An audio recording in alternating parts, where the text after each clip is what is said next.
नमस्कार बच्चों। इस वीडियो लेक्चर में हम लोग मोशन चैप्टर जो कि क्लास 9th का पहला चैप्टर है उसकी कुछ एसआई यूनिट्स, कुछ फॉर्मूले और कुछ डेफिनेशंस को देखेंगे। तो ये क्लास जो है 9th का है। सीबीएसई बोर्ड में भी, आईसीएसई बोर्ड, यूपी बोर्ड या कोई और स्टेट बोर्ड में अगर आप पढ़ते हैं तो उसके लिए बहुत ज़्यादा इंपॉर्टेंट होने वाला है। तो चलिए स्टार्ट करते हैं, देखते हैं। सबसे पहली जो डेफिनेशन दी गई है इस चैप्टर में वो है डिस्टेंस की। ठीक है, तो डिस्टेंस या मोशन की अगर डेफिनेशन देखी है, सबसे पहले मोशन की दी गई है। तो मोशन में क्या कहा गया है? मोशन क्या होता है? Change in position with respect to a reference frame. तो रेफरेंस फ्रेम के रिस्पेक्ट में अगर कोई अपनी पोजीशन को चेंज करता है तो उस स्टेट को क्या कहा जाता है? मोशन कहा जाता है। जैसे मान लीजिए ये बॉडी है, ये पॉइंट ए पे है। ठीक है, एक बॉडी है जो पॉइंट ए पे है, ये अपनी पोजीशन चेंज करती है और ये पॉइंट बी पे पहुंच जाती है। ठीक है, तो इस फिनोमेना को क्या कहा जाएगा? इस फिनोमेना कहा जाएगा मोशन। तो अगर आप लोग से मोशन की डेफिनेशन पूछी जाए तो आप ये बेसिक डेफिनेशन जो हमने बताई इसको आप लोग आसानी से लिख सकते हैं। बात करते हैं डिस्टेंस की कि डिस्टेंस क्या होता है। तो length of actual path covered by the body. तो जो बॉडी है, जो वो पाथ जो भी कवर करती है, तो उसकी जो लेंथ होती है, उस पाथ की एक्चुअल जो लेंथ होती है उसको क्या कहा जाता है? डिस्टेंस कहा जाता है। फॉर एग्जाम्पल अगर देखा जाए, मान लीजिए कोई पर्सन है, वो रेक्टेंगुलर पाथ पे इस तरीके से ट्रेवल कर रहा है। ठीक है, और ये पाथ है ए, बी, सी और डी। लेंथ अगर इस पाथ की देखी जाए, मान लीजिए 10 मीटर दी गई है और ब्रेथ दी गई है 2 मीटर। पर्सन ने मान लीजिए ए पॉइंट से स्टार्ट किया, दिस वाज इनिशियल पॉइंट, और एंड कहाँ पे किया? फिर से इसी पॉइंट पे एंड कर दिया। मतलब पूरा एक उसने रिवोल्यूशन कंप्लीट किया है। तो अगर आपसे पूछा जाएगा डिस्टेंस उसने कितनी कवर करी, तो डिस्टेंस कैसे आप निकालेंगे? ये वाली जो ए बी है, ए बी हो जाएगी डिस्टेंस, प्लस बी सी हो जाएगी, प्लस सी डी हो जाएगी, प्लस डी ए हो जाएगी। ठीक है, क्योंकि पाथ इसने इसी तरीके से कवर किया है। तो ए बी कितना है? ए बी है 2, बी सी कितना है? 10 है, फिर 2 है सी डी और फिर 10 है। ठीक है, तो 2 अगर आप टोटल जोड़ेंगे तो कितना हो जाएगा? 24 मीटर हो जाएगा। तो इस तरीके से आप कोई भी पाथ की लेंथ आप निकाल सकते हैं। लेंथ या डिस्टेंस की बात अगर करी जाए, मान लीजिए कोई सर्कुलर पाथ है। ठीक है, सर्कुलर पाथ में आप लोगों को पता होगा सेंटर होता है ओ। इस सर्कुलर पाथ का रेडियस मान लीजिए आर दिया गया है। इनिशियल पॉइंट मान लीजिए ये पॉइंट इनिशियल पॉइंट है और पूरा इसने एक रिवोल्यूशन कंप्लीट किया। क्लॉकवाइज करे, एंटी क्लॉकवाइज करे, उससे कोई मतलब नहीं है खास। इस तरीके से रिवोल्यूशन एक कंप्लीट किया है। ठीक है, तो आपको पता होगा इस केस में अगर देखा जाए तो डिस्टेंस जो होगी सर्कुलर पाथ के केस में, जो डिस्टेंस होती है वो क्या हो जाएगी? देखिए, पूरा पाथ कवर किया तो पूरी सरकमफ्रेंस को कवर करा है, तो डिस्टेंस हो जाएगी 2 इंटू पाई इंटू आर। तो इस तरीके से आप लोग डिस्टेंस को निकाल सकते हैं। तो डिस्टेंस आसानी से निकाला जा सकता है। मान लीजिए हाफ रिवोल्यूशन कंप्लीट कर रहा था, मान लीजिए यही सेम बॉडी है और सेम बॉडी क्या कर रही है? Half revolution. ठीक है, हाफ रिवोल्यूशन सर्कुलर पाथ का कवर कर रही है कुछ इस तरीके से। तो ये इनिशियल पॉइंट हो गया और ये आपका क्या हो जाएगा? फाइनल पॉइंट हो जाएगा। ये आपका सेंटर होगा इस सर्कुलर मतलब सेमी सर्कुलर आर्क का, तो इसको ओ मान लीजिए। ये रेडियस आपकी आर हो गई, रेडियस है। तो अगर आपसे पूछा जाए कितना डिस्टेंस कवर किया, तो डिस्टेंस हो जाएगा इसमें पाई आर। ठीक है, क्या हो जाएगा? पाई आर, मतलब 2 पाई आर का आधा। तो सरकमफ्रेंस किसका हो जाएगा? सेमी सर्कुलर आर्क का हो जाएगा। तो डिस्टेंस के बारे में आप लोग को मेन ये बात पता होनी चाहिए कि डिस्टेंस क्या होती है? डिस्टेंस होती है length of actual path covered by the body. SI unit की बात करी जाए, जितनी भी हम लोग डिस्टेंस निकालते हैं उसकी जो एसआई यूनिट होती है वो हमेशा क्या होती है? मीटर होती है। ठीक है, 1 किलोमीटर में याद रखिएगा, 1 किलोमीटर में 1000 मीटर होते हैं। मान लीजिए आपसे कहा जाए 1 मीटर में बताइए कितने किलोमीटर होते हैं? 1 मीटर में कितने किलोमीटर होते हैं मान लिया आपसे पूछा गया, तो आप कहेंगे 1/1000 किलोमीटर होते हैं। ठीक है, ये भी आप लोग को पता होना चाहिए। यहाँ पर एक और आपको स्टेटमेंट दिया गया, एक और आपको यूनिट दी गई जो है माइल। ठीक है, 1 माइल में याद रखिएगा 1.61 किलोमीटर होता है। अगले टॉपिक पे आएंगे। नेक्स्ट टॉपिक जो है उसमें कहा गया है डिस्प्लेसमेंट के बारे में।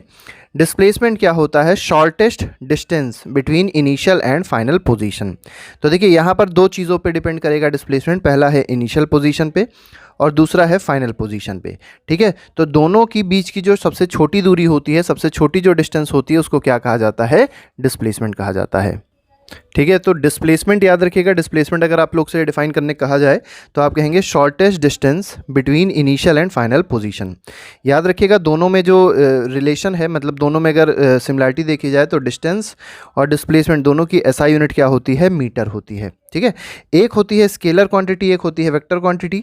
स्केलर क्वांटिटी वो क्वांटिटी होती है जिसके पास फिक्स्ड मैग्नीट्यूड होता है लेकिन फिक्स्ड डायरेक्शन नहीं होती है, और वेक्टर क्वांटिटी वो क्वांटिटी होती है जिसके पास फिक्स्ड मैग्नीट्यूड भी होगा और फिक्स्ड डायरेक्शन भी होगा। ठीक है। यहाँ पर डिस्टेंस और डिस्प्लेसमेंट में कैसे हम लोग रिलेशन देखेंगे, तो डिस्टेंस जो होता है, याद रखिएगा डिस्टेंस जो है that is a scalar quantity. कैसी क्वांटिटी है डिस्टेंस? एक स्केलर क्वांटिटी है, क्योंकि इसके पास फिक्स्ड मैग्नीट्यूड तो होगा, मतलब वैल्यू तो होगी फिक्स्ड, लेकिन डायरेक्शन फिक्स्ड नहीं होती है डिस्टेंस के केस में। डिस्प्लेसमेंट में देखेंगे तो इसमें फिक्स्ड मैग्नीट्यूड भी होता है, वैल्यू भी फिक्स्ड होती है और डायरेक्शन भी फिक्स्ड होता है। तो ये कैसी क्वांटिटी है? ये एक वेक्टर क्वांटिटी है। तो इस तरीके से आप लोग स्केलर और वेक्टर को समझ सकते हैं। तो यहाँ पर कुछ और बातें दी गई हैं, जैसे डिस्प्लेसमेंट से रिलेटेड थोड़े से न्यूमेरिकल बेस्ड क्वेश्चन को देख लिया जाए। जैसे मान लीजिए यही क्वेश्चन था, इसमें path A B C D था। ठीक है, ए से बी गया, फिर बी से सी गया, फिर सी से डी, फिर डी से ए वापस आ गया। तो अगर इसमें डिस्टेंस पूछी गई थी तो डिस्टेंस हम लोग ने देखी 24 मीटर थी। अगर मान लीजिए इसी केस में बोला जाए डिस्प्लेसमेंट क्या होगी, ठीक है, तो डिस्प्लेसमेंट मान लीजिए आपसे पूछी जा रही है डिस्प्लेसमेंट क्या होगी, तो देखिए इनिशियल पॉइंट भी वही है, फाइनल पॉइंट भी वही है। तो इनिशियल और फाइनल पॉइंट क्योंकि वही है तो दोनों के बीच की जो सबसे छोटी दूरी होगी वो ज़ीरो होगी। ठीक है, शॉर्टेज डिस्टेंस इनिशियल और फाइनल पॉइंट के बीच में क्या हो जाएगी? ज़ीरो हो जाएगी, इसलिए डिस्प्लेसमेंट इस केस में क्या हो जाएगा? ज़ीरो हो जाएगा। सेकंड पे आते हैं, यहाँ पे देखिए यहाँ पे क्या कहा गया था, इनिशियल पॉइंट भी वही था और पूरा एक रिवोल्यूशन करके पर्सन फिर उसी पॉइंट पे पहुँच गया, मतलब फाइनल पॉइंट भी वही है। तो इनिशियल पॉइंट और फाइनल पॉइंट जब भी सेम होता है तो डिस्प्लेसमेंट इस केस में भी क्या हो जाएगा? ज़ीरो ही हो जाएगा। ठीक है, इस केस में डिस्प्लेसमेंट ज़ीरो हो जाएगा। थर्ड केस जो हमने दिया था, थर्ड केस में अगर देखा जाए इनिशियल पॉइंट ये था, फाइनल पॉइंट ये अपोजिट वाला है। इस केस में अगर डिस्प्लेसमेंट देखेंगे तो ये जो शॉर्टेज डिस्टेंस है दिस विल बी डिस्प्लेसमेंट। ठीक है, डिस्प्लेसमेंट ये हो जाएगी। अगर आपसे बोला जाए इस केस में डिस्प्लेसमेंट क्या होगा, ठीक है, तो आप लोग को डिस्प्लेसमेंट दिखाई पड़ रहा होगा। डिस्प्लेसमेंट जो है वो किसके बराबर है? डायमीटर के बराबर है। किसके बराबर है? डायमीटर के बराबर। और डायमीटर है कितना? डायमीटर है 2 इंटू आर, 2 इंटू रेडियस। तो इस तरीके से आप लोग आसानी से डिस्टेंस और डिस्प्लेसमेंट को बता सकते हैं। ठीक है, एक चीज़ याद रखिएगा कि जो डिस्टेंस होता है, डिस्टेंस ये या तो डिस्प्लेसमेंट से बड़ा होगा या तो डिस्प्लेसमेंट के बराबर होगा। ठीक है, डिस्प्लेसमेंट कभी बड़ा नहीं हो सकता।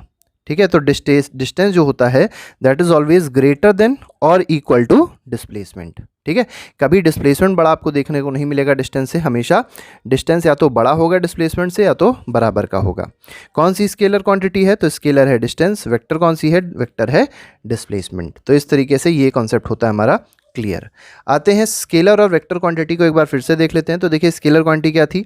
ऐसी फिजिकल क्वांटिटी जिसके पास फिक्स्ड मैग्नीट्यूड तो था लेकिन फिक्स्ड डायरेक्शन नहीं थी। तो फिक्स्ड डायरेक्शन जिसके पास नहीं होती है उसको क्या कहते हैं?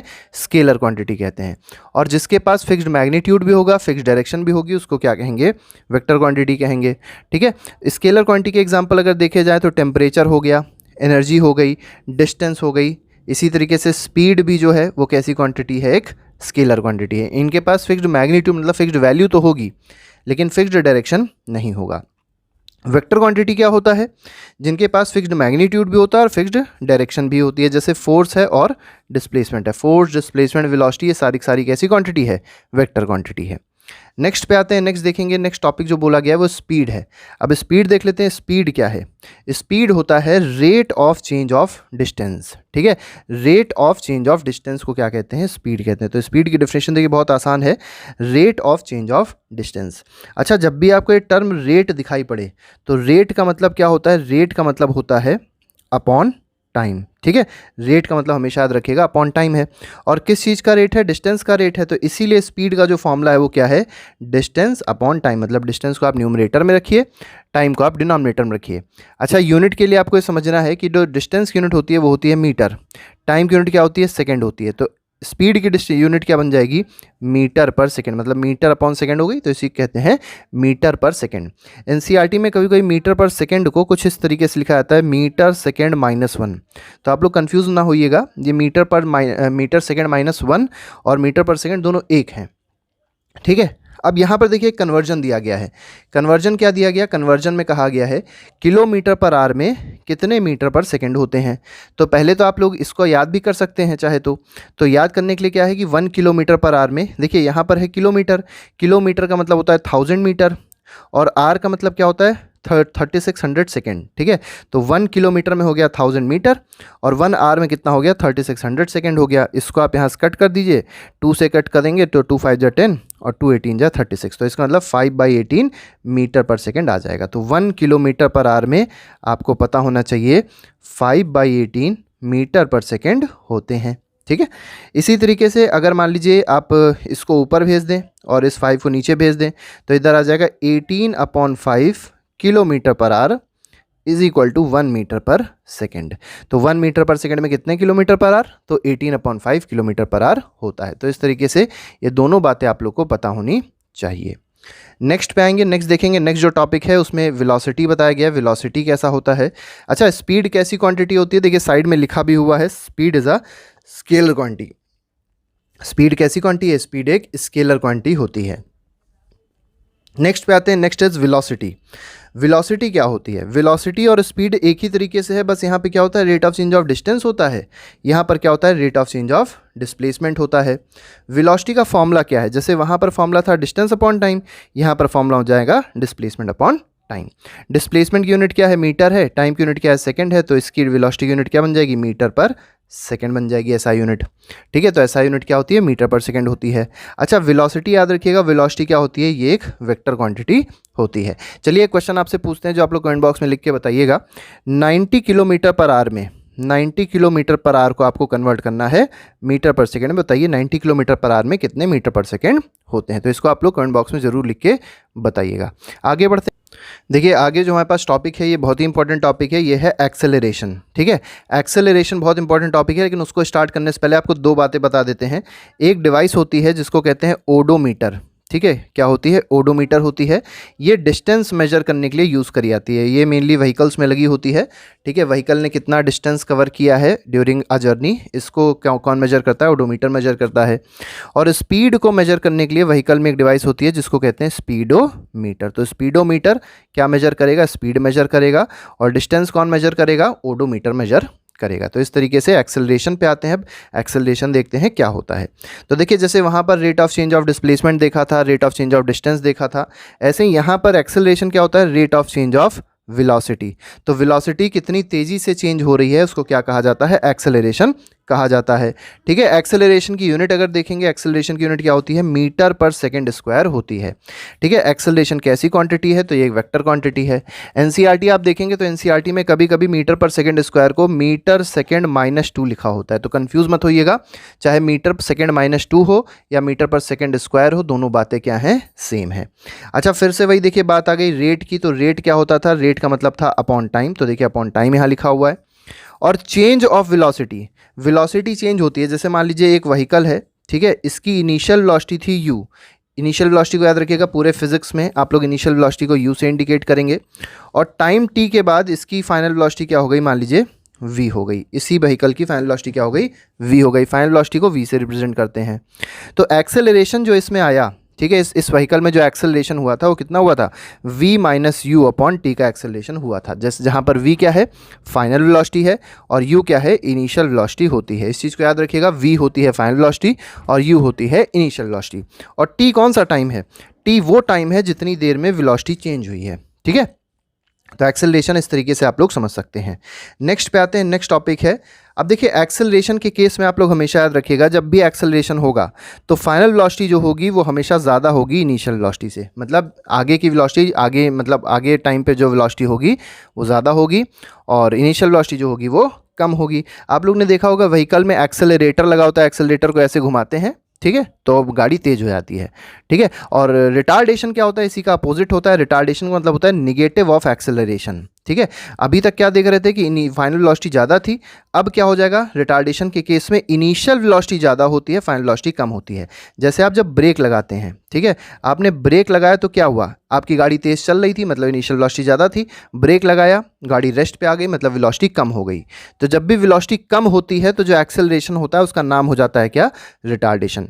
इसीलिए कहा गया है रिटार्डेशन है क्या, retardation is negative of acceleration, ठीक है। तो निगेटिव ऑफ एक्सेलरेशन मतलब ये हुआ कि retardation is equal to minus of A, ठीक है। माइनस ऑफ ए क्या कहलाएगा, रिटार्डेशन कहलाएगा। ठीक है, याद रखिएगा रिटार्डेशन के केस में हमेशा इनिशियल वेलोसिटी फाइनल वेलोसिटी से ज़्यादा होती है। एसआई यूनिट की बात करी जाए तो जो एसआई यूनिट वहाँ पर एक्सेलरेशन की थी वही एसआई यूनिट इसकी भी होती है, मीटर पर सेकेंड स्क्वायर। अच्छा, एक्सेलरेशन जैसे वेक्टर क्वांटिटी था वैसे यहाँ पर भी रिटार्डेशन भी कैसा क्वांटिटी है, एक वेक्टर क्वांटिटी है। फॉर्मूला आपको सेम रखना है, तो एक्सेलरेशन के केस में भी एक्सेलरेशन का फॉर्मूला क्या है, v minus you upon T है।